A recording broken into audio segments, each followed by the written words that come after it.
Dahil si Kristo'y nagtiis ng hirap sa buhay na ito, kayo man ay dapat maging handang magtiis, sapagkat ang nagtitiis ng hirap sa buhay na ito ay tumalikod na sa kasalanan. Kaya nga mula ngayon ay mamuhay na tayong sumusunod sa kalooban ng Diyos at hindi sa nasa ng laman.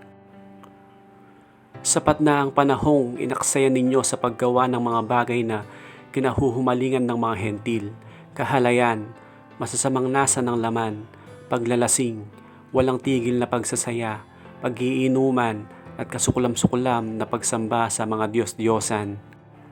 Nagtataka nga sila kung bakit hindi na kayo sumasama ngayon sa kanilang magulong pamumuhay, kaya kayo'y sinisiraan nila.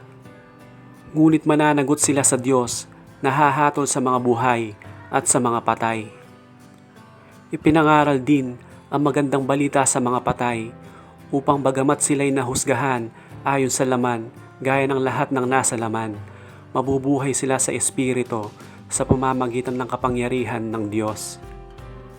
Malapit na ang wakas ng lahat ng bagay, kaya't maging mapagtimpi kayo at panatilihing malinaw ang inyong pag-iisip upang kayo'y makapanalangin.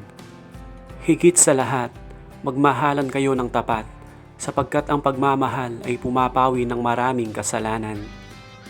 Huwag maging mabigat sa inyong loob ang pagtanggap sa inyong mga kapatid sa inyong bahay. Bilang mabubuting katiwala ng iba't ibang kaloob ng Diyos, gamitin ninyo ang kakayahang tinanggap ninyo sa ikakapakinabang ng lahat. Ikaw ba'y tagapangaral? Ipangaral mo ang salita ng Diyos. Ikaw ba'y tagapaglingkod? Gamitin mo sa paglilingkod ang lakas na kaloob sa iyo ng Diyos upang sa lahat ng bagay siya'y papurihan sa pamamagitan ni Jesucristo. Sa Kanya ang kapangyarihan at karangalan magpakailanman. Amen.